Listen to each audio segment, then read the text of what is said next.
बिस्मिल्लाहिर्रहमानिर्रहीम। सैनशीन पर तशरीफ फरमा नकीब मिल्लत बैरिस्टर असदुद्दीन ओवैसी साहब, मौजूद रुकने पार्लियामेंट व सदर कुल हिंद मजलिस इत्तेहादुल मुस्लिमीन, रियासत बिहार, रियासत महाराष्ट्र, रियासत दिल्ली व रियासत राजस्थान के सुदूर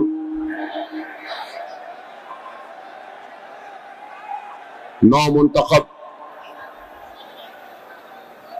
बिहार असेंबली के अराकीन असेंबली, नौ मुंतखब महाराष्ट्र के मुख्तलिफ अजला के अराकीन बल्दिया, रियासत तेलंगाना के मुख्तलिफ अजला से मुंतखब होने वाले नौ मुंतखब अराकीन बल्दिया, मैं अपनी जानिब से और आप तमाम की जानिब से नकीब मिल्लत बैरिस्टर असदुद्दीन ओवैसी साहब, मौजूद रुकने पार्लियामेंट वो सदर कुल हिंद मजलिस इत्तेहादुल मुस्लिमीन को अहिया मजलिस इत्तेहादुल मुस्लिमीन की 68 साला तकरीब की मुबारकबादी पेश करता हूं और उसके साथ साथ मैं अपनी जानिब और शहर हैदराबाद के गय्यूर मुसलमानों की जानिब से महाराष्ट्र के नौ मुंतखब अराकीन बल्दिया को मुबारकबादी पेश करता हूं। तो मैं अपनी जानिब और हैदराबाद के मुसलमानों वो मजलिस इत्तेहादुल मुस्लिमीन के जानिब से तेलंगाना के बल्दी इंतखाबात में कामयाब होने वाले मजलिस के अराकीन बल्दिया को मुबारकबाद पेश करता हूं। तो मैं अपनी जानिब वो शहर हैदराबाद के गय्यूर मुसलमानों की जानिब से, वो मजलिस इत्तेहादुल मुस्लिमीन की जानिब से बिहार की असेंबली में इंतखाबात में मजलिस इत्तेहादुल मुस्लिमीन के उम्मीदवारों की कामयाबी पर भी उन सारे 5 अराकीन असेंबली को अपनी दिल की गहराइयों से मुबारकबाद पेश करता हूं। और आज के हमारे इस जश्न में शिरकत करने के लिए आए हुए डॉक्टर गुप्ता साहब का भी मैं शुक्रिया अदा करता हूं कि आप हमारे आज के इस जश्न में शरीक हुए और अपना कीमती वक्त निकाला। दुनिया आज मजलिस इत्तेहादुल मुस्लिमीन की कामयाबी के जिक्र व तस्करों को जरूर कर रही है, तो सहाफी बरादरी से ताल्लुक रखने वाले कई सहाफी अपने कलम की जुम्बिश के जरिए मजलिस इत्तेहादुल मुस्लिमीन के बढ़ते हुए कदम और उनकी कामयाबी की तारीफ को लिखने पे मजबूर हो रहे हैं और मजलिस इत्तेहादुल मुस्लिमीन की आवाज हिंदुस्तान के कोने कोने तक पहुंच रही है और वो हिंदुस्तान का पिछड़ा हुआ, कमजोर, नाइंसाफी और मजालिम का शिकार हिंदुस्तान की सबसे बड़ी अक़लियत से ताल्लुक़ रखने वाला मुसलमान, जो सबसे मायूस होने के बाद मजलिस इत्तेहादुल मुस्लिमीन पर अपनी एक उम्मीद और आस लगाए देख रहा है, उन मुसलमानों तक भी ये कहना चाहूंगा और यहां पर इस सैनशीन पर बैठे हुए 9 मुंतखब अराकीन बल्दिया मुख्तलिफ रियासतों के सुदूर से कहूंगा कि वो कौम जो अपने माजी को भुला देती है वो मुस्तकबिल में कभी कामयाब नहीं होती। मजलिस इत्तेहादुल मुस्लिमीन की 68 साला तारीख का जश्न हम जो मनाने के लिए आज यहां पर जमा है, तो उनके लिए वो लाजिम व जरूरी है कि वो अपनी जमात के तारीख से भी वाकिफ हो। मजलिस इत्तेहादुल मुस्लिमीन यूं ही रातों रात नहीं बनी। मजलिस इत्तेहादुल मुस्लिमीन के ये स्टेज जो आज सजे सजाए इतने लोगों के साथ में दिखाई दे रहे हैं, ये कोई रातों रात या कोई महीनों या साल की मेहनत नहीं। अरे हमारी तारीख है। आज दुनिया व हिंदुस्तान इस बात को देख रहा है, इस बात को झेल रहा है और मुसीबतों के साथ अपनी जिंदगी को आगे बढ़ा रहा है। कहीं हिजाब के नाम पे, तो कहीं बीफ के नाम पे, तो कहीं अज़ा के नाम पे, तो कहीं लव जिहाद के नाम पर तशद्दुद का शिकार हो रहा है। मैंने अभी सुना मुझसे पेशतर मुखर्रिर को कि मुसलमानों की टोपियों को उछाला गया। अरे आज जो जुल्म सितम हिंदुस्तान में मुसलमानों के साथ हो रहा है, हम सरजमीन दखन से ताल्लुक रखने वाले मुसलमानों ने आज से करीब 80 साल पहले इन सारी मुसीबतों, इन सारी परेशानियों को झेला है। और याद दिलाना चाहता हूं, कई पढ़े लिखे लोग हैं, मौलाना अबुल कलाम आजाद के बारे में सुना है, उनके बारे में पढ़ा है। अरे ये सरजमीन दक्कन के मुसलमानों के साथ इतना जुल्म हुआ था कि मौलाना अबुल कलाम आजाद ने कहा था कि सरजमीन दक्कन के मुसलमानों पे जो जुल्म हुआ है, ये एक ऐसा नासूर है जिसको मैं अपनी साथ अपने खबर में ले जाऊंगा। पंडित सुंदरलाल की रिपोर्ट को पढ़ो कि सरजमीन दक्कन के का कोई कुआं ऐसा नहीं बचा था जो मुसलमानों के खून से सुर्ख नहीं हुआ था, लाल नहीं हुआ था।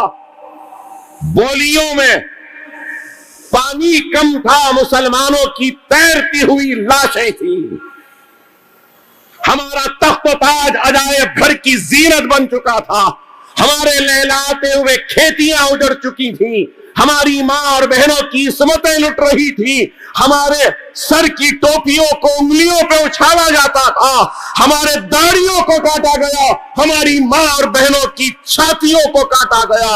ऐसे उस दौर में जहां पे 1.5 लाख की तादाद में मुसलमानों का कत्ले आम हुआ था। 1.5 लाख, कोई 5,000, 10,000, 25,000 नहीं, 1.5 लाख की तादाद में लुटने वाले गयूर मुसलमानों ने सब कुछ लुटाया, अपनी इज्जत लुटाई, अपनी इस्मत लुटाई, अपना तख्त लुटाया, अपना ताज लुटाया, अपने घरों को जलता हुआ बर्दाश्त किया। लेकिन उन मुसलमानों ने अपनी दुआओं से अगर सजाया है तो इस मजलिस इत्तेहादुल मुस्लिमीन को सजाया।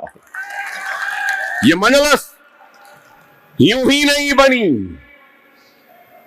मजलिस इत्तेहादुल मुस्लिमीन की तारीख है। आप बताओ कि कोई कौम 1.5 लाख की तादाद में कटने के बाद उठ सकती है क्या? लुटने के बाद उठ सकती है क्या? तबाह होने के बाद उठ सकती है क्या? मनसब चला गया, जागीर चले गई, इनाम चला गया, तख्त चला गया, ताज चला गया, हुक्मरानी चले गई। उसके बाद भी हम उठकर खड़े हुए।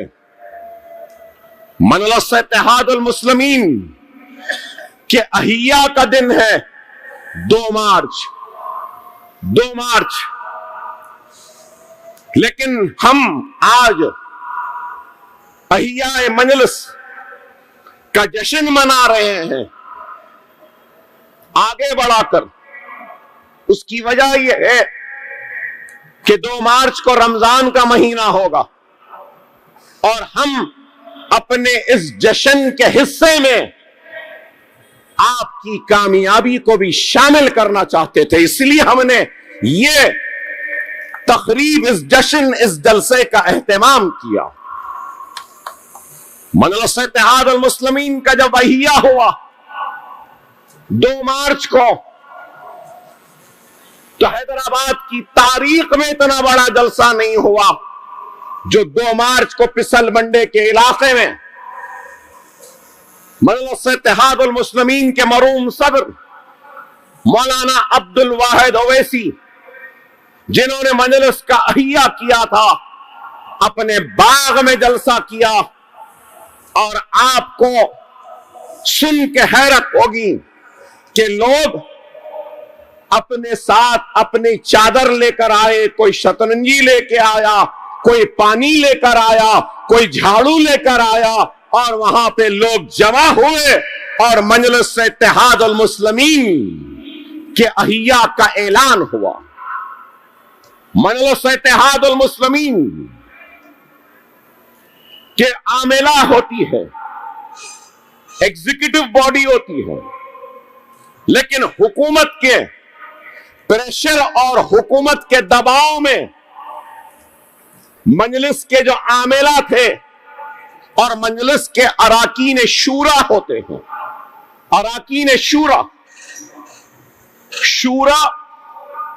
सदर का इंतखाब करते हैं। तय हुआ था उस जलसे में सदर का इंतखाब करेंगे शूरा, लेकिन सारे के सारे शूरा के अराकीन को पुलिस ने डरा कर धमका कर गैब कर दिया था। तो मौलाना अब्दुल वाहिद ओवैसी एडवोकेट अलैहिर्रहमा ने उस जलसे में कहा कि आज शूरा नहीं है, मैं आवाम से और हैदराबाद के मुसलमानों से मंजूरी लेना चाहता हूं, क्या तुमको मेरी सदारत कबूल है? तो नारे तकबीर अल्लाहु अकबर के नारों के जरिए हैदराबाद की आवाम ने फख्र मिल्लत अब्दुल वाहिद ओवैसी को सदर मजलिस मुंतखब किया। वहां से शुरू हुआ, जलसा हुआ, लोग चले गए। रात के 2 बजे अब्दुल वाहिद ओवैसी के घर को पूरी पुलिस घेर लेती है, घर की लाइट काट दी जाती है, पानी काट दिया जाता है, उनके बैंक अकाउंट्स को जब्त कर लिया जाता है और अब्दुल वाहिद ओवैसी को उनके घर से सुबह फजर के वक्त गिरफ्तार किया जाता है और हैदराबाद की जेल चंचलगुड़े की जेल में डाल दिया जाता है। और जेल में, अरे मैं भी 5 मरतबा जेल गया, लेकिन अब्दुल वाहिद ओवैसी जिस जेल में थे, जिस कमरे में थे, तो 5.5 फीट का कमरा था, इधर से भी 3.5 फीट का, उसी में पेशाब, उसी में इजाबत, उसी में नहाना धोना, उसी में सोना। 1 साल तक जेल में रहे, नजरबंद रहे, कैद रहे, घर में लाइट नहीं, खाने को खाना नहीं, पीने को पानी नहीं। सालारे मिल्लत कहते थे कि मैं बोली से जाके पानी लाता था, तो जब लाता था अपने मोने पे रखता था तो यहां पे गट्ठे आ गए थे पानी लाते लाते। लेकिन हुकूमत हिंद और उस वक्त का वजीर आजम जवाहरलाल नेहरू बार बार अपने खासिदों के जरिए यही पैगाम भेजता था और कहता था कि अब्दुल वाहिद ओवैसी से कह दो कि वो कागज पे लिख कर दे कि मजलिस इत्तेहादुल मुस्लिमीन सियासत में हिस्सा नहीं लेगी, तो हम इनको फौरन रिहा कर देते हैं जेल से।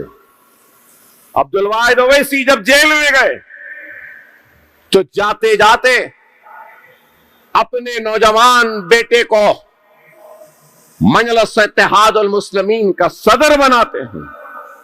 अभी मैंने सुना है अलीगढ़ के एक साबिक़ा तालिब इल्म को कुछ सुनाते हुए सालारे मिल्लत सुल्तान सलाउद्दीन ओवैसी साहब अपनी वकालत के कोर्स में अलीगढ़ में दाखिला लेकर अलीगढ़ रवाना हो रहे थे। बाप गिरफ्तार हुए तो बाप ने अपने नौजवान बेटे को मजलिस का सदर कारगुजार बनाकर जेल में गए, तो उस बेटे का अलीगढ़ को जाना भी खत्म हो गया और वो अपने बाप की दी हुई जिम्मेदारी को निभाने के लिए निकल गया। ये तारीख है मजलिस की, ये तारीख है मजलिस की। और जब मजलिस के मरूम सदर मौलवी अब्दुल वाहिद ओवैसी मशहूर वकील थे हैदराबाद के, मोहम्मद अली जिन्ना के खिलाफ भी मुकदमा लड़ा था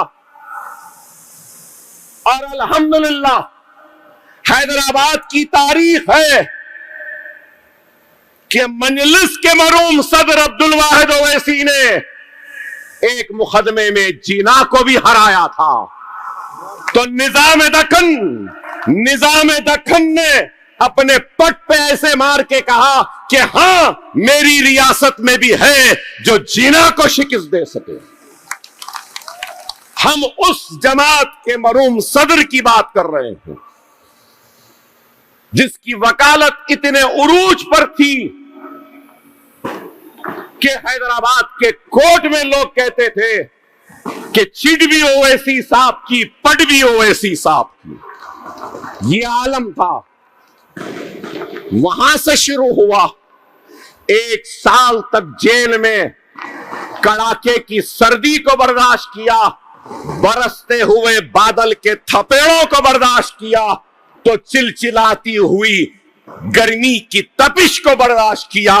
और बार बार नेहरू के खासिद आते, कागज देते और कहते कि दस्तखत कर दो, लिख दो और कह दो कि तुम सियासत में हिस्सा नहीं लेंगे। तो अब्दुल वाहिद ओवैसी ने कहा, तुम मुझे 11 महीने क्या 11 साल जेल में रख लो, लेकिन मैं मेरे कौम को, मुसलमानों को जिंदा लाश बनने नहीं दूंगा।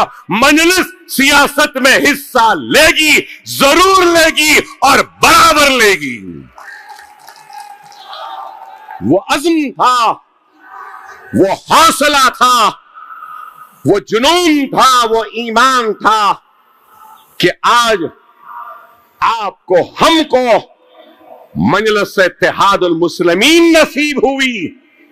वो हौसला, वो जुनून था, वो ईमान था कि आज हमको बैरिस्टर असदुद्दीन ओवैसी की शक्ल में एक बेबाक क़यादत नसीब हुई।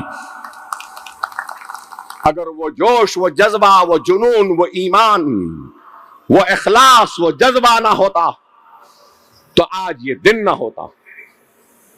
जेल से रिहा हुए, जेल से रिहा होने के बाद जब मजलिस के जलसे शुरू हुए, सुनो सुनने वालों, मजलिस के जलसे में कोई लाइट भी नहीं देता था। मजलिस के जलसों में कोई स्टेज पे बैठने को भी तैयार नहीं होता था। क्यों? कि ऑपरेशन पोलो और पुलिस सेक्शन के बाद में मुसलमानों के सरों पर सिर्फ खौफ और मायूसी के बादल मंडला रहे थे। बाप तकरीर करता तो बेटा सामाईन में बैठता, बेटा तकरीर करता तो बाप सामाईन में बैठते। लोग अपने घरों के विंडोज, खिड़कियां और तनब्बियों में से झांक कर देखते, लेकिन हिम्मत नहीं जुटा पाते कि निकल कर आए और जलसे में बैठे। ये आलम था। अरे ये दारुस्सलाम जहां आप और हम बैठे हैं, ये दारुस्सलाम कब मिला? 1975 में मिला, 1970s में मिला। 1975 में फख्र मिल्लत का इंतकाल हुआ। हमारा दफ्तर भी नहीं था, बैठने को एक कुर्सी भी नहीं थी, टूटा कलम और एक कागज का टुकड़ा भी हमारे पास नहीं था, लेकिन अज़्म था, हिम्मत थी, जुनून था, इरादा था, इखलास था। एक नेक नियति के साथ अपनी कौम के दिलों में रहने वाली उस मायूसी को दूर करने का इरादा था। और अल्लाह सुब्हानहू तआला ने मदद की। मजलिस कायम हुई, मजलिस इंतखाबात में हिस्सा ली, बल्दी इंतखाबात लड़ी। आप लोग कॉरपोरेटर्स हैं यहां पर। आपको कहना चाहता हूं, सबसे पहला इंतखाब मजलिस ने बल्दिया का ही लड़ा था। और सालारे मिल्लत अल्लाह सुल्तान सलाहुद्दीन ओवैसी साहब सबसे पहले कॉरपोरेटर ही बने। कॉरपोरेटर बने, एमएलए बने। एक हलके से एमएलए जीते तो वो हलका छोड़े दूसरे से लड़े, दूसरे से जीते तो दो छोड़े तीसरे से लड़े, तीसरा छोड़े चौथे से लड़े। अरे आज 7 एमएलए है मजलिस के तेलंगाना की असेंबली में। अरे ये सालारे मिल्लत की कुर्बानियों का, उनके जूतियों का तूफान है कि हमें एमएलए बनकर आए। अल्लाह फख्र मिल्लत अलैहिर्रहमा की खबर को नूर से भर दे। अल्लाह सालारे मिल्लत की खबर को नूर से भर दे। वो गरीब गय्यूर मुसलमान जिसने सालार का और फख्र मिल्लत का साथ दिया, जो आज इस दुनिया में नहीं है, अल्लाह तो उन सब के खबरों को नूर से भर दे, उन सब को जन्नत में आला मुकाम अता फरमा। जिसमें अहमद पाशा खादरी साहब जो हमारे मोतमद हैं, वो भी मैंने पढ़ा उनको, उनके बारे में इंटरव्यू देखा कि अब्दुल वाहिद ओवैसी, सुल्तान सलाहुद्दीन ओवैसी, वो असदुद्दीन ओवैसी, वो अकबरुद्दीन ओवैसी, 3 नस्ल को देखा। नहीं माफ करना, हमारे बाद की हमारे बच्चों को भी अहमद पाशा खादरी ने 4 नस्लों को देखा है। अल्लाह उनकी खबर को नूर से भर दे। अरे हम 15 बरस 20 बरस तक इस दारुस्सलाम का मुकदमा लड़े, गवर्नमेंट ऑफ इंडिया के खिलाफ। गवर्नमेंट ऑफ इंडिया के खिलाफ फायर ब्रिगेड का ऑफिस था यहां पे, मुकदमा लड़े अब्दुल वाहिद ओवैसी, वकील थे पेशे से, और दारुसलाम का मुकदमा जीते। और दारुसलाम मिलने के बाद वो वहां जहां पर्दे हैं, खवातीन बैठी हैं, उस रास्ते में जानेमाज बिठाकर नमाज शुक्राना अदा करने वाले का नाम सुल्तान सलाहुद्दीन ओवैसी व अहमद पाशा हादरी हैं। ये लोग थे। दारुसलाम मिला तो यहां आपके पीछे कुछ मलगियां बनाए थे, इसको किराए पे दिया। दारुसलाम का अहिया हुआ तो मैं बताना चाहता हूं आपको, सुनो मेरी बात को। दारुस मजलिस का जब अहिया हुआ तो फख्रे मिल्लत ने कुछ नारे दिए थे। सबसे पहला नारा क्या था? सबसे पहला नारा यह था कि मजलिस इत्तेहादुल मुस्लिमीन सियासत में ताबे दस्तूर होकर अपनी जिद्दजहद को करेगी। दस्तूर के ताबे बनाया जमात को, हिंदुस्तान के दस्तूर के ताबे लाया। और उसके बाद सबसे पहला नारा दिया तो यह नारा दिया कि कलमे की बुनियाद पर हम मुसलमानों को मुनज़्ज़म करेंगे, मुत्तहिद करेंगे। सबसे पहला नारा।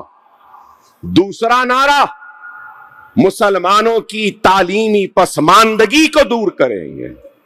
तीसरा नारा, मुसलमानों की कमजोर मईशत को मुस्तहकम करेंगे। और चौथा नारा कि मजलिस सियासत में हिस्सा लेगी। हमने ये नहीं कहा कि हम सियासत में हिस्सा लेंगे।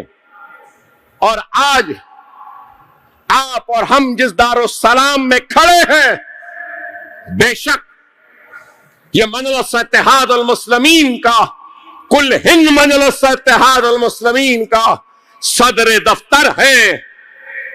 वहां पे सियासी जमात का दफ्तर है, लेकिन ये सिर्फ सियासत का मरकज या दफ्तर नहीं, बल्कि मुसलमानों के तालीमी दर्जगाहों का भी मरकज है। एक जगह सियासी दफ्तर है तो ये बिल्डिंग कॉलेज ऑफ आर्किटेक्चर की है, ये बिल्डिंग कॉलेज ऑफ फार्मेसी की है, B pharma, M pharm, pharma D की है, और उसके बाजू एमबीए की है, उसके बाजू एमसीए की है, और फिर हॉस्पिटल मैनेजमेंट का है, और वहां पर जो बड़ी इमारत है वो college of engineering and technology का है मरकज।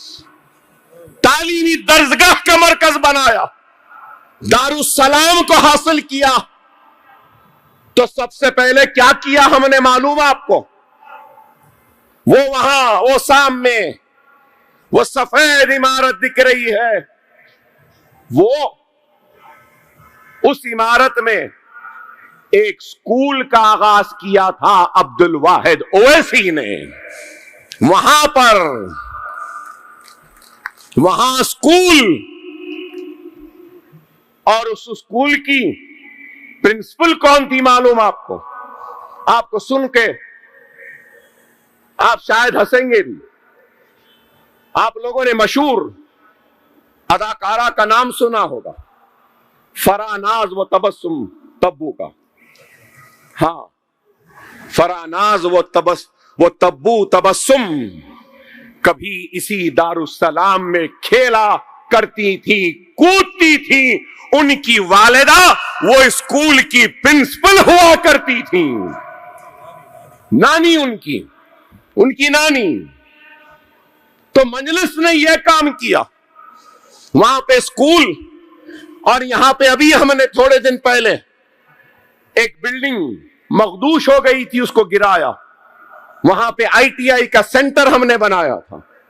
इंडस्ट्रियल ट्रेनिंग इंस्टीट्यूट था वहां पे।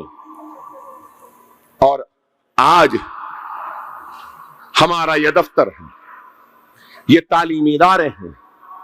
अगर वक्त है तो जाकर देखो ओवैसी हॉस्पिटल के हुस्न को, ओवैसी हॉस्पिटल की बुलंदी को, ओवैसी हॉस्पिटल के इंफ्रास्ट्रक्चर को, उसके इक्विपमेंट को।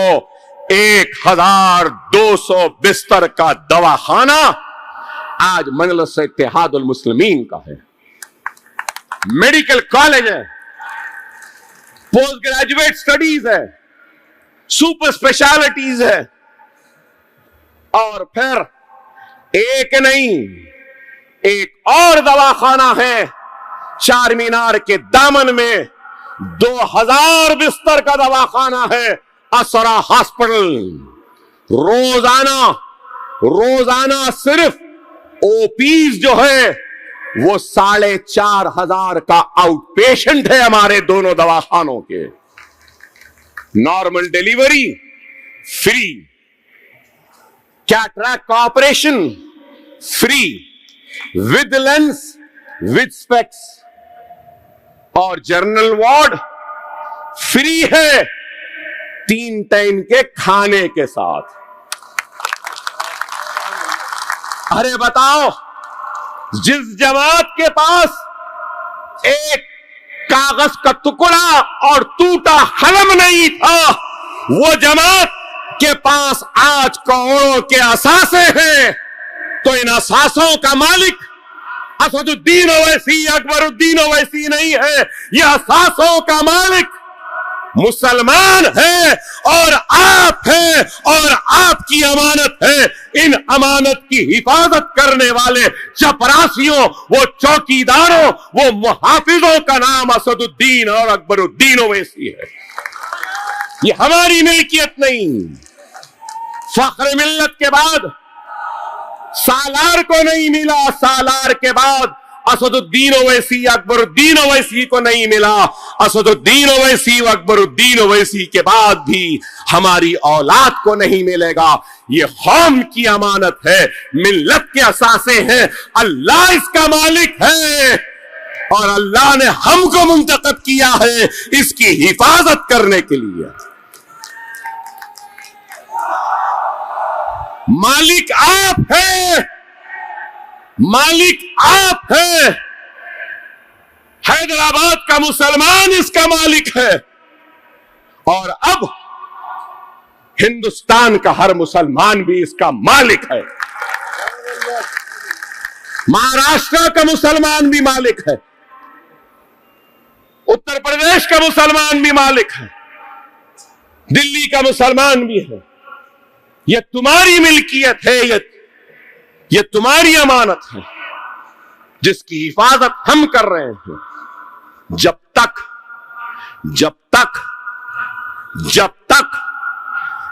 तक मालिक कहेगा हिफाजत कर, तो ये चपरासियां, ये चौकीदारा हिफाजत करते रहेंगे। मालिक कहेगा हट जा, तो अल्लाह उसके रसूल की कसम हट जाएंगे।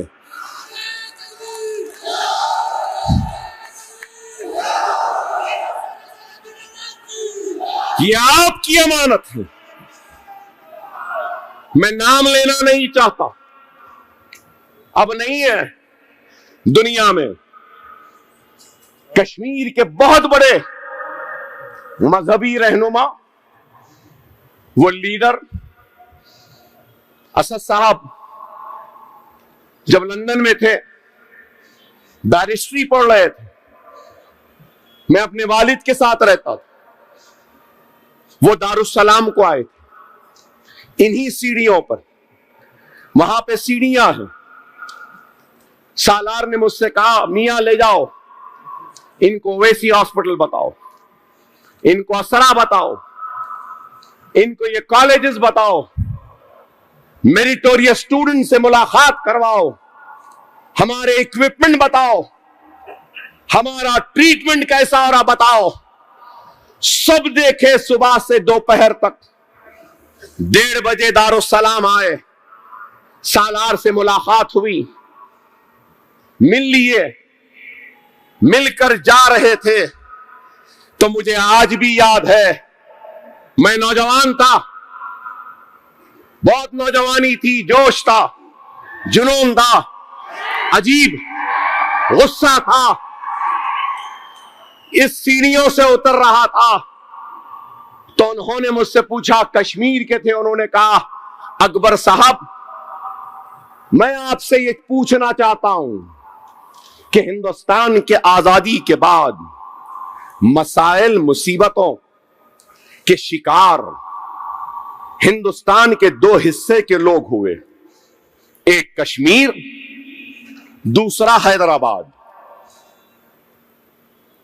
कश्मीर में हम आज भी जूझ रहे हैं, हम आज भी तबाह हैं, बर्बाद हैं, हम हक से महरूम हैं, हमारा कोई पूछने वाला नहीं। ये सीढ़ियों से उतरते हुए पूछा तो मैंने उनसे कहा, माफ करना, देखिए मैं सीधी सीधी खरी बात करने का आदी हूं, शायद मेरी बात बुरी दिखेगी आपको। तो बहुत बड़े आलिम दीन थे, उन्होंने कहा, नहीं अकबर साहब, आप बोलो, मैं सुनना चाहता हूं, बोलो, मैं सुनना चाहता हूं। तो मैंने उनसे कहा, सुनिए, मैं सुनाता हूं, यही दारुस्सलाम की सीढ़ियां थी।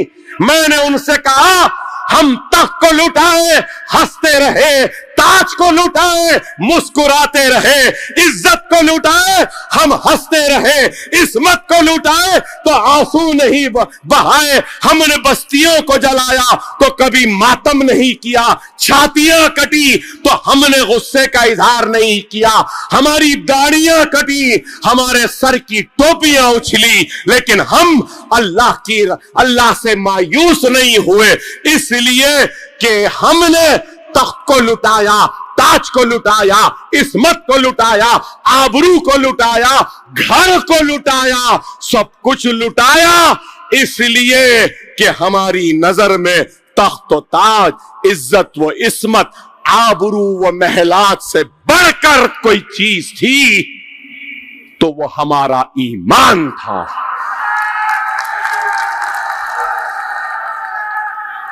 हमने तख्त लुटाया, ईमान को बचाया, ताज लुटाया, ईमान को बचाया, इस्मत को लुटाया, ईमान को बचाया, आबरू को लुटाया, ईमान को बचाया, छातियों को कटवा दिया, ईमान को बचाया, दाढ़ियों को कटता हुआ देखा, हमने ईमान को बचा लिया, मनसब को जाते हुए देखा, ईमान को बचा लिया। याद रखो, उन कुर्बानियों के बाद में ईमान से बनी जमात का नाम मजलिस इत्तेहादुल मुस्लिमीन है। यहां बैठे बड़े बड़े लोगों, ईमान की अमानत तुम्हारे हवाले है, ईमान की अमानत तुम्हारे हवाले है, इस ईमान की हिफाजत करो। मैंने तो समझा दिया है, अगर तुम अपनी ओहदे, अपने रुतबे और अपने मुकाम के साथ बेईमानी करोगे, जमात के साथ बेईमानी करोगे, तो मैदान हश्र में तुम्हारी और मेरी मुलाकात होगी, तुम्हारे दामन को पकड़ लूंगा और तुम गवाह रहना कि मैंने कहा कि ये ईमान की अमानत इनके हवाले है।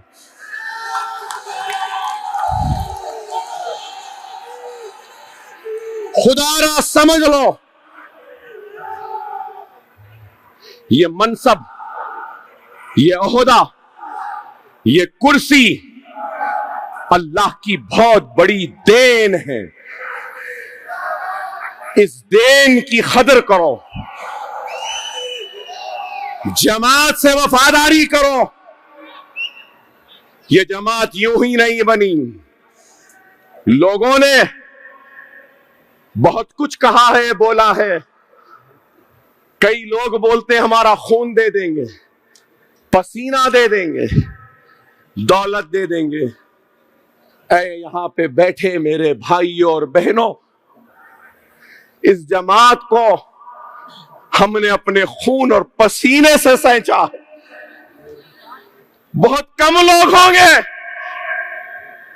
अकबरुद्दीन ओवैसी, वो असदुद्दीन ओवैसी ने अपना खून दिया है इस जमात के लिए, इस कौम के वखार के लिए, इज्जत के लिए। खुदारा लाज रख लो हमारी असलाफ की कुर्बानियों को, लाज रख लो उन लुटी हुई इस्मतों को, लाज रख लो उन लुटी हुई आबरुओं को, लाज रख लो उन मुसलमान भाइयों का जिन्होंने अपने दाढ़ियों को कटाया है, लाज रख लो उन बहनों का जिनकी छातियों को काटा गया था। यहां से अगर चलते चले जाऊं तो 10 मिनट का फासला है बेगम बाजार। बेगम बाजार से जब मुसलमान गुजरता तो उसकी टोपी को उंगलियों पे उछाला जाता था। क्या आज है कोई मायका लाल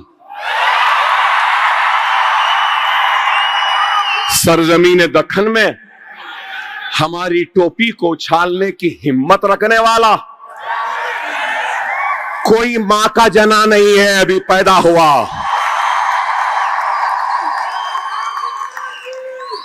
क्योंकि हमारा ईमान जिंदा है, हमारा इत्तेहाद जिंदा है, हमारी जमात जिंदा है, हमारा सदर जिंदा है, हमारे ये कॉरपोरेटर जिंदा है। इनका जज्बा, इनकी हिम्मत, इनका खुलूस, इनका ईमान, कोई माए के जने को इतनी हिम्मत नहीं कि वो हमारी टोपियों को उछाले। खुदारा समझो मेरी इस बात को, वक्त बड़ा नाजुक है। वक्त की नजाकत पे तो बात नहीं करूंगा, हर कोई जानता है सदर साहब कहेंगे, मगर मैं सिर्फ ये बात जरूर कहूंगा, अल्लाह सुब्हानहू तआला कुरान में इरशाद फरमा रहा है कि मैं उसी को आजमाऊंगा जो मेरा करीबी बंदा है। और अल्लाह कुरान में यह भी इरशाद फरमा रहा है, मेरी आजमाइश में जो मुझसे नाराज हो जाएगा तो मैं भी नाराज हो जाऊंगा, जो मेरा शुक्र अदा करेगा तो मैं उससे खुश हूंगा और नवाजूंगा। अरे मेरे भाई, मेरी खुशी, मेरी मसरत का किसी को अंदाजा भी नहीं हो सकता। जब मैं ये स्टेज को देखता हूं, जिंदगी में बहुत कम वक्त आए कि अकबरुद्दीन ओवैसी ने जलसे की इब्तिदा से लेकर आखिर तक सबको सुना है। बहुत कम वक्त, हर वक्त यूं आता हूं, तकरीर करा चला, कई मर्तबा आया, तकरीर किया, बैरिस्टर साहब की तकरीर भी बाकी है, लेकिन खामोश चला जाता। आज एक जमाने के बाद जलसे की इब्तिदा से आखिर तक बैठा हूं, सुन रहा हूं, सबको सुन रहा हूं। तुम्हें मेरी मसरत का अंदाजा नहीं, तुम अंदाजा भी नहीं लगा सकते, क्योंकि 2014 में तन्हा निकला था, 18,000 किलोमीटर फिरा था और यह तय करके निकला था कि आज निकला हूं, कई आवाजें पैदा करूंगा जो ललकारेंगी, हुकूमतों से लड़ेंगी, जुल्म के खिलाफ आवाज बुलंद करेंगी। आज महाराष्ट्र की कई बोलती हुई बेबाक आवाजों को अल्लाह ने सुनाया है। अल्हम्दुलिल्लाह, अल्लाह का जितना शुक्र अदा करूं कम है। अब इस दुनिया से रुखसत होने का भी कोई गम नहीं। इन स्टेज से उतरकर वहां बैठने की बेचैनी है, इसलिए क़यादत बहुत कर चुके, क़यादत अब तुम्हारे हवाले। अब हम वहां बैठना चाहते हैं और तुमको देखकर मजे लूटना चाहते हैं, तुम्हारी कामयाबी का जश्न मनाना चाहते हैं, तुम्हारी बेबाकी के किस्सों को सुनना चाहते हैं। अल्लाह की राह में जिद्दोजहद करो। वारिस बताएंगे मजलिस क्या थी नहीं मालूम था, सही है गलत, उठा के लाए। करना क्या है भाई पूछे मेरे से, सही है या गलत। इम्तियाज भाई आए थे मुंबई, सही है नहीं। अरे लड़ो, आप कहा मैंने, आप बताओ आज क्या दिन आया है, क्या दिन है कि इतने चेहरे हैं महाराष्ट्र की क़यादत के। मुबारक तुमको, मुबारक तुमको, मुबारक आपको, मुबारक इम्तियाज जलील साहब आपको, मुबारक वारिस पठान साहब, मुबारक आप सबको। ये बहुत बड़ा दिन है। असद साहब जो कहते हैं ना, हम लीडर बनाने के लिए आए हैं। असदुद्दीन ओवैसी, अकबरुद्दीन ओवैसी निकले थे लीडरशिप बनाने के लिए, लीडरशिप बन गई। अब इस कारवां को आपको आगे बढ़ा के ले जाते, ले जाएंगे ना, आपको ले जाना है। हम दो भाई निकले थे, हमारे एमएलए, हमारे कारकुन काफिले के साथ अपनी जान को हथेली में रखकर निकले थे। हमको डराया गया, धमकाया गया, कहा गया कि गोली मार देंगे, लेकिन हम डरे नहीं, घबराए नहीं। बांद्रा में बाल ठाकरे जिंदा था, उस वक्त वहां ठहर कर हमने शिव सैनिकों को ललकारा था। किसी के बाप से नहीं डरे थे हम। ये भी थे, वारिस भाई भी घबरा जाते थे पहले, सही है ना। अकबर भाई ये क्या है, अरे हमने मेहनत की, कोशिश की। और मुझे याद है मुंबई में जब मैं गया था तो वहां के लोगों ने कहा 92 के बाद में इतनी जोरदार आवाज में नारे तकबीर अल्लाह अकबर को हमने सुना है अकबर साहब। ये आलम था। अरे बहुत मेहनत की। ये गोवंडी में अतीक साहब है। अरे मैं कहना चाहता हूं, ये लोग जानते हैं कि किन मुसीबतों, किन मेहनतों के साथ हमने इस मुकाम को हासिल किया। खुदारा मुमरा, यहां बैठे हैं मुमरा, मुमरा के लोग बैठे हैं, सारे मुमरा के लोग। मुमरा आने से पहले कहा गया मुमरा में आएंगे तो अकबर साहब तुम्हारे टुकड़े कर देंगे। आवाज ने कहा था, कैसा जलसा हुआ था। अरे मुमरा वालों ने इतनी मोहब्बत दी, इतनी मोहब्बत दी कि मैं बयान नहीं कर सकता। अकबरुद्दीन ओवैसी खरजदार है मुंबई के मुसलमानों की मोहब्बत का, खरजदार है मुमरा के मुसलमानों की मोहब्बत का, खरजदार है महाराष्ट्र के मुसलमानों की मोहब्बत का। मैं खरजदार हूं तुम्हारा। दुनिया तो नफरत कर रही थी, दुनिया तो मिटाना चाहती थी, लेकिन तुम मोहब्बत कर रहे थे और दुनिया को फतेह करने की हिम्मत दे रहे थे।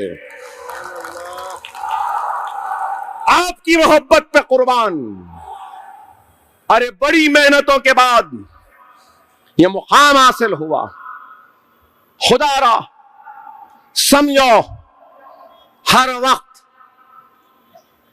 सिर्फ ये बोलो, वो बोलो, ऐसा बोलो, वैसा बोलो, मैं मदारी नहीं, कोई मस्खरा नहीं, जोकर नहीं।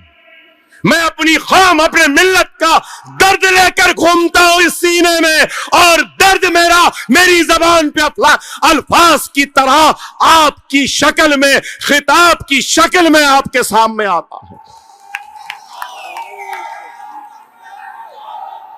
मैं मदारी नहीं, डुगडुगी बजाने वाला नहीं, वो हिजाबी बहन जिसका हिजाब छीना गया, मैं उसका भाई हूं, उस बहन का दर्द लेकर आया हूं। वो अखलाक जिसको मारा गया, उसका भाई हूं, उसका दर्द लेकर आया हूं। वो रगबर जिसको मारा गया, मैं उसके अफराद खानदान के दर्द को लेकर आया हूं। वो कर्नाटक की हिजाबी बहन जिसके तालीम से जिसको रोका गया, मैं उस बहन का भाई हूं जो तुम्हारे सामने दर्द लेकर आया हूं। मैं उस अज़ा जिसको बंद करने के मंसूबे हैं, उस अज़ा की हयाल सला हयाल फला को और तेजी के साथ हिंदुस्तान की, इंडिया की, भारत की हर शहर में जोरदार आवाज में गुंजाने की तड़प और ख्वाहिश को लेकर तुम्हारे दरमियान में आ। वो शरीयत जिस पर हमले हो रहे हैं, उस शरीयत का दर्द लेकर आया। वो आखाफी जायदादें जिसको वक्त तरमीमी बिल के जरिए ये लोग खत्म करना चाहते हैं, उस दर्द को लेकर आया। ट्रेन में दाढ़ी के नाम पे जिसको गोली मारी गई, उसका दर्द लेकर आया। टोपी जिस भाई की उछाली गई, उसका दर्द लेकर आया। वो घर जो बुलडोजर की जद में ढेर कर दिए गए, उन घर वालों के दर्द व तड़प को लेके तुम्हारे सामने आया। खुदारा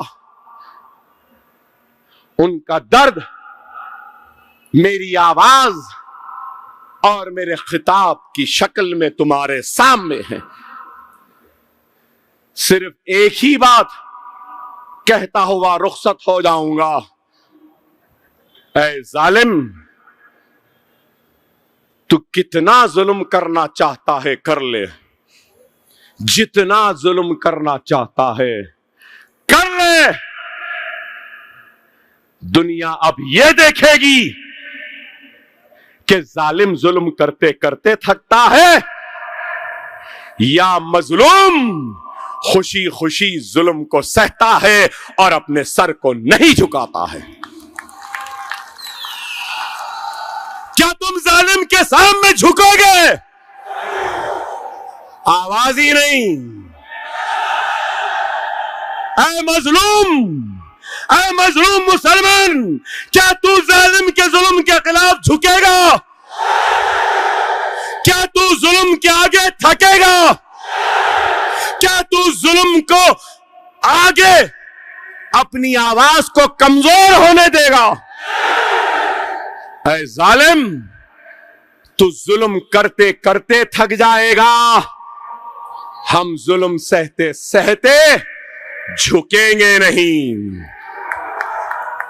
देखते हैं जालिम में दम है या मजलूम में दम है।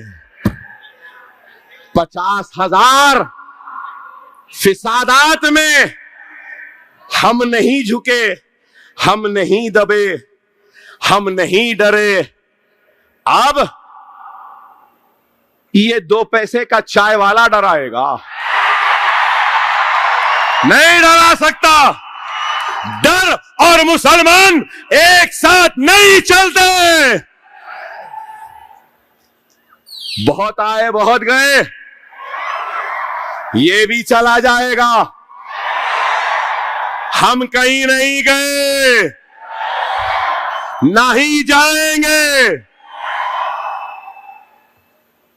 मैं तुमसे सवाल करना चाहता हूं, क्या तुम्हारी बहनें हिजाब छोड़ देंगी?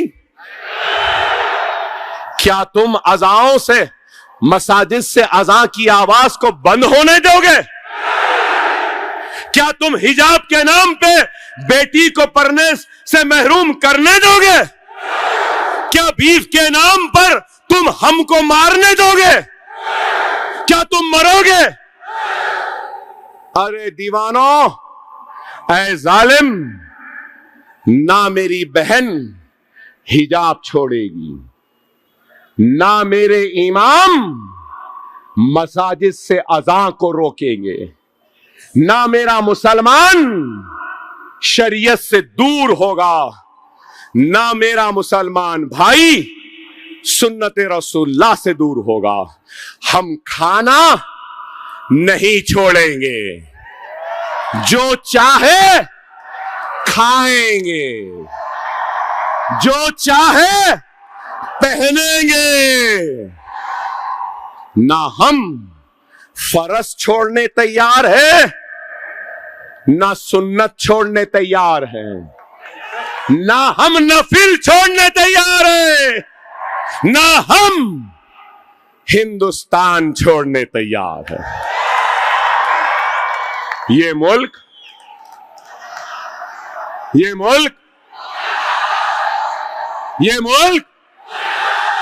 अरे जोर से बोलो। अरे 3-3 गोलियां खाया, 70 मरतबा चाकू तलवारों से मारे, क्या आवाज में कमजोरी है? फिर तुम्हारी आवाज में कमजोरी क्यों है? ये मुल्क मेरा था, मेरा है, मेरा रहेगा। ये मुल्क किसी की बाप की जागीर नहीं है। ये मुल्क मेरा था, मेरा है, मेरा रहेगा। डरने घबराने की जरूरत नहीं है। डरने और घबराने वालों का नाम मजलिस इत्तेहादुल मुस्लिमीन नहीं है। डरने या घबराने का नाम असदुद्दीन ओवैसी या अकबरुद्दीन ओवैसी है। खाली एक जुमला बोला, जैसा मेरी बहन बोली, मैं भी एक ही जुमला बोला। योगी यूपी आ रहा हूं, सिर्फ इतना ही बोला ना। अभी बोला था भाई, अमीर की इजाजत मिलना बाकी है, सदर का हुक्म बाकी है, जाओ बोलना बाकी है। सिर्फ कहा यूपी आ रहा हूं, चलोगे? मुझे हैरत हुई। सिर्फ इम्तियाज जलील साहब, आप मीडिया से पहले ताल्लुक रखते थे, सहाफत से थे। मैंने देखा आज तक पे 68 मिलियन व्यूज हुए हैं। सिर्फ किस पे? यूपी आ रहा हूं। देखे, अल्हम्दुलिल्लाह, क्या अहमियत है, क्या ताकत है कि इस ताकत, इस अहमियत को हिंदुस्तान की सबसे बड़ी पंचायत में खड़े होके, हिंदुस्तान की सबसे बड़ी पुरानी, जो अब कमजोर हो गई, उसका पार्टी का सदर कह रहा है, होशियार, उसको नहीं आने देना, नहीं आने देना। तुम कौन नहीं आने देने वाले? आजाद हिंदुस्तान का आजाद शहरी हूं। दस्तूर ने हक दिया है, कहीं पे भी घूम सकता हूं, कहीं पे भी जा सकता हूं, कहीं पे भी कुछ भी खा सकता हूं, कहीं पर भी कुछ भी पहन सकता हूं। दस्तूर के दायरे में रह के कुछ भी बोल सकता हूं। अब तो तौबा कर रहे होंगे, मैं बोल रहा हूं, तौबा कर रहे होंगे, सब पूरे बोल दिए होंगे। आइंदा इस बात का खास ख्याल रखना कि हिंदुस्तान की कोई भी इलेक्शन की पोलिंग का डेट 15 ना हो। सही है ना? वाह, अब देख लो, कोई इलेक्शन 15 तारीख को नहीं आएगा।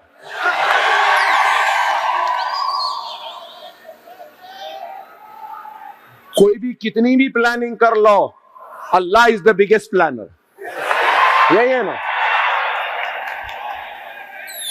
तुम खत्म करना चाह रहे थे, अल्लाह,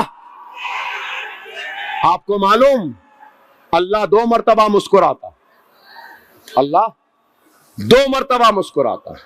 एक उस वक्त जब दुनिया किसी को नीचा गिराना चाहती है, दुनिया किसी को नीचा गिराना चाहती है, और अल्लाह किसी को उठाना चाहता है। एक उस मर्तबा। दूसरा उस वक्त जब अल्लाह किसी को नीचे गिराना चाहता है और दुनिया उसको उठाना चाहती है, तो अल्लाह उस वक्त भी मुस्कुराता है। ये लोग मंजलिस को गिराना चाह रहे थे और अल्लाह मुस्कुरा रहा था, अल्लाह मुस्कुरा रहा था। याद रख लो, अल्लाह के हम मोहताज हैं, अल्लाह हमारा मोहताज नहीं। जमात के हम मोहताज है, जमात किसी की मोहताज नहीं।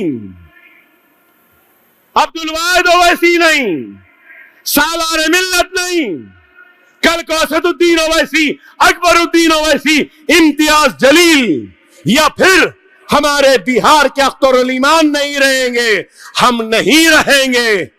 लेकिन जमात का काम, अल्लाह का काम हमारे लिए रुकने वाला नहीं है। हम अल्लाह के मोहताज है, अल्लाह हमारा मोहताज नहीं। समझो, शख्सियतें आती रहेंगी, जाती रहेंगी, जमात कायम व दायम रहेगी। जमात रहेगी, कल को हम नहीं तो अल्लाह एक नहीं 1000 अकबर ओवैसी को पैदा कर लेगा। असदुद्दीन ओवैसी नहीं तो अल्लाह 1,00,000 असदुद्दीन ओवैसी को पैदा कर देगा। अल्लाह किसी का मोहताज नहीं, हम अल्लाह के मोहताज हैं। खुदारा अल्लाह दौलत दे के भी आजमाता है तो दौलत छीन कर भी आजमाता है। अल्लाह इज्जत देकर भी आजमाता है तो इज्जत छीन कर भी आजमाता है। अल्लाह ताकत देकर भी आजमाता है तो ताकत छीन कर भी आजमाता है। अल्लाह मनसब देकर भी आजमाता है तो मनसब खींच कर भी आजमाता है। ये कामयाबी अल्लाह की आजमाइश है, याद रखो। ये कामयाबी अल्लाह की आजमाइश है। इस आजमाइश में कामयाब हो जाएंगे तो मैं शायद आप कहेंगे कि अकबर ओवैसी दीवाना हो गया, पागल हो गया कहेंगे, मगर मैं कह रहा हूं अगर यहां बैठे लोग अल्लाह की आजमाइश में अगर कामयाब हो जाएंगे, इस कामयाबी की आजमाइश में भी कामयाब हो जाएंगे, तो मेरी नजरें देख रही हैं जो आज के कॉरपोरेटर है ये कल के एमएलए होंगे, कल के एमएलए परसों के एमपीज होंगे, परसों के एमपीज तरसों के मिनिस्टर होंगे इंशाअल्लाह ताला। समझो मेरी इस बात को, ये कामयाबी आजमाइश है। इख्तिदार के नशे में धुत होकर लड़खड़ाते हुए कदमों से न चलो, साबित कदमी के साथ चलो, मजबूती के साथ चलो। अपने राय दहिंदगान के दर्द को समझो, उसके दुख में शामिल रहो, उसकी आवाज बनो, उसकी फरियाद को सुनो। कुछ नहीं कर सकते तो मेरी एक नसीहत गांठ बांध के लिख लो, हम हर काम अवाम का नहीं करा सकते, हम हर काम तो नहीं कर सकते, बेशक मैं भी हर काम नहीं कर सकता, कितना भी करो बहुत कुछ छूट जाता, मगर अवाम समझती है एमएलए कुछ भी कर सकते, कॉरपोरेटर्स कुछ भी कर सकते, एमपी साहब सब कुछ कर सकते। अरे हमारे भी हुदूद हैं, आप जितना कर सकते हैं उतना करो, काम नहीं कर सकते तब भी आवाम को सुनो, सुनो, याद रख रहे, समझ रहे मेरी बात को। काम नहीं कर सकते तब भी सुनो, कम से कम उस फरियादी के दिल को ठंडक तो पहुंच जाएगी कि मैंने अपने नुमाइंदे को बयान तो कर दिया, दुख का इजहार तो कर दिया, तकलीफ तो बयान कर दी, उसका दिल हल्का हो जाएगा। अफसोस अवामी नुमाइंदों के पास सुनने की भी फुर्सत नहीं। मेरे वालिद ने मुझसे क्या कहा मालूम आपको? मेरे वालिद ने कहा, मियां कामयाब लीडर की निशानी है कि उसके अतराफ में बेशुमार लोग रहते हैं, और मैं तुमको देख रहा हूं, तुम्हारे अतराफ इतने लोग हैं और तुम छिड़ फिड़ गुस्सा कर रहे हो। अरे अल्लाह तुमको कामयाब लीडर बना रहा है और तुम अपने आप को नाकाम बना रहे हो। फिर मेरे वालिद ने क्या कहा मालूम मुझसे? मियां दुनिया में अल्लाह के सैकड़ों बंदे हैं, लाखों बंदे हैं, लेकिन फिर क्या बात है कि अल्लाह ने तुम जैसे बंदे का इंतखाब किया, एक फरियादी को, एक दुख भरे इंसान को, दर्द में डूबे हुए औरत को भेजा तुम्हारे पास, तुम्हारे पास भेजा। अल्लाह चाहता तो किसी के पास भी भेज सकता था। अरे अल्लाह ने तुमको मुंतखब किया, सैकड़ों बंदों में से तुम्हारे पास भेजा। अरे इस अल्लाह के एजाज को समझो, अल्लाह की इस इनायत को समझो, अल्लाह की इस नवाजिश को समझो और सजदे में गिर के अल्लाह का शुक्र अदा करो कि अल्लाह ने तुम्हारे पास भेजा है। ये है खुदारा, मेरी इस नसीहत को याद रख लो। मैं कभी सियासत में आना नहीं चाहता था, ना मुझे एमएलए बनने का कभी शौक था, ना ख्वाहिश थी, कुछ नहीं था, लेकिन आज हूं, अल्लाह की मर्जी, बाप की मोहब्बत और हुक्म, और बाप दाखिल मेरे बड़े भाई का हुक्म, मेरे अमीर का हुक्म कि आज भी खड़ा हो।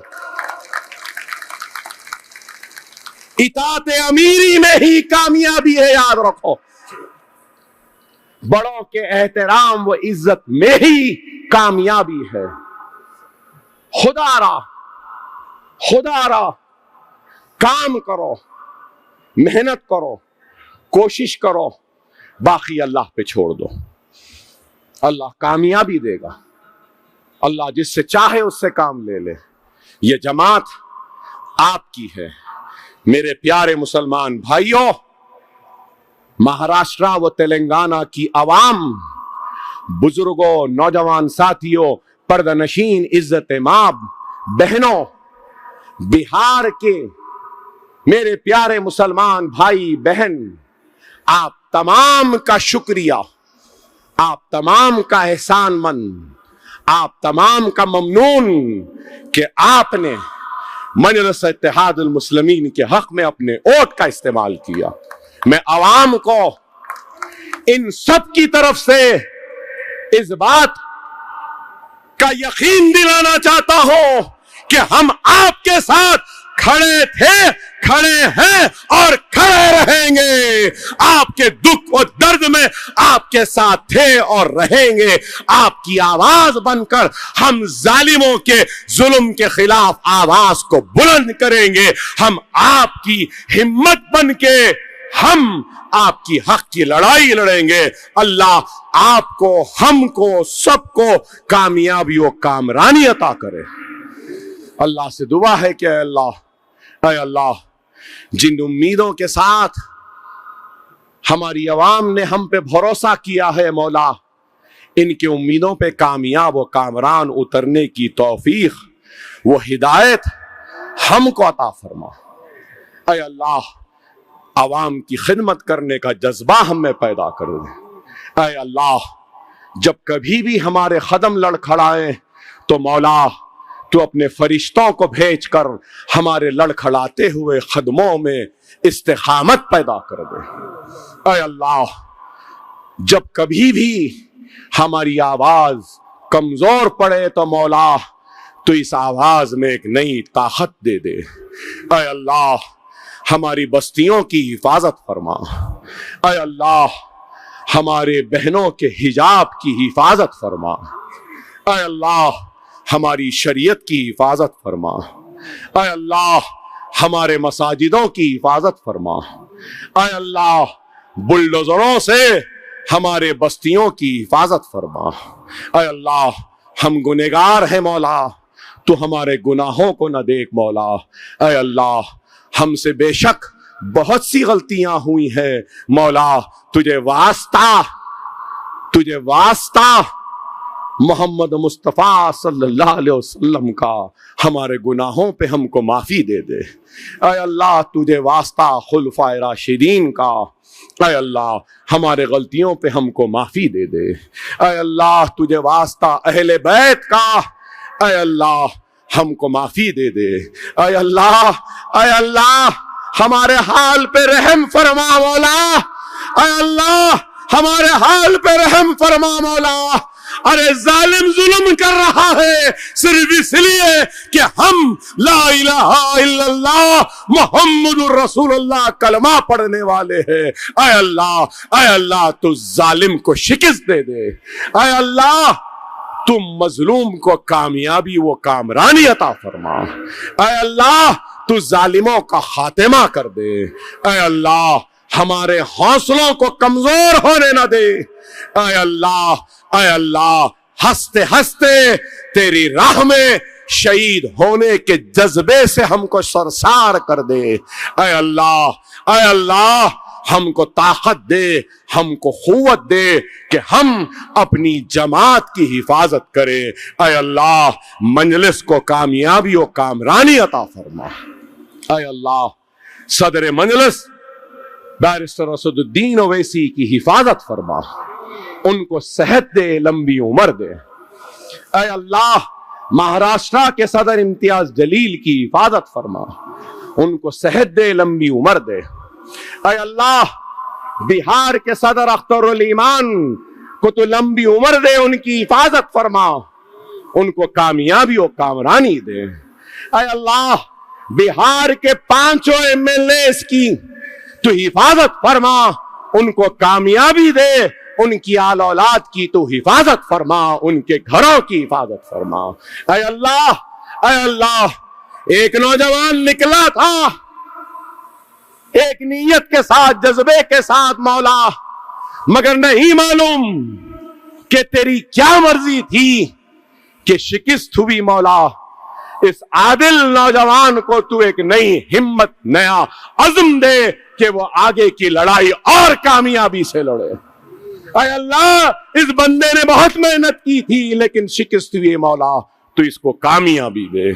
ऐ अल्लाह इम्तियाज जलील के दामन को कामयाबियों व कामरानियों से भर दे मौला, उनके घर में खुशियां अता कर दे, उनकी आल औलाद को खुशियां दे दे। ऐ अल्लाह ये राजस्थान का सदर बैठा है, बड़ी शिकस्त देखने के बाद भी मंजलिस से जुड़ा हुआ है। ऐ अल्लाह तू इसकी मुसीबतों को दूर कर दे, इसकी परेशानियों को दूर कर दे, तू इसको भी कामयाबी और कामरानी अता फरमा। अय अल्लाह, अय अल्लाह, दिल्ली का सदर भी बैठा है, मेहनत कर रहा है, तो इसको भी कामयाबी दे दे। अय अल्लाह, अय अल्लाह, ये कॉरपोरेटर जो मुंतखब हुए हैं मौला, अय अल्लाह, तो इन सब की भी हिफाजत फरमा, इन सब की हिफाजत फरमा, इन सबको खिदमत करने का जज्बा अता फरमा। अय अल्लाह, तू इनकी मुसीबतों में गैब से इनकी मदद फरमा। अय अल्लाह, अय अल्लाह, जो उम्मीदवार हारे हैं इलेक्शन में मौला, तो इनकी हिम्मतों को टूटने न दे। अय अल्लाह, तू आने वाले कल में बड़ी से बड़ी कामयाबी से उनको नवाजे। अय अल्लाह, अय अल्लाह, ये वारिस पठान भी काम कर रहा है मौला, तो इसकी खिदमत को कबूल फरमा। अय अल्लाह, अय अल्लाह, अहमद बलाला ने मेहनत की है मौला, अय अल्लाह, तो इसकी खिदमत को कबूल फरमा, इसकी परेशानियों मुसीबतों को दूर फरमा।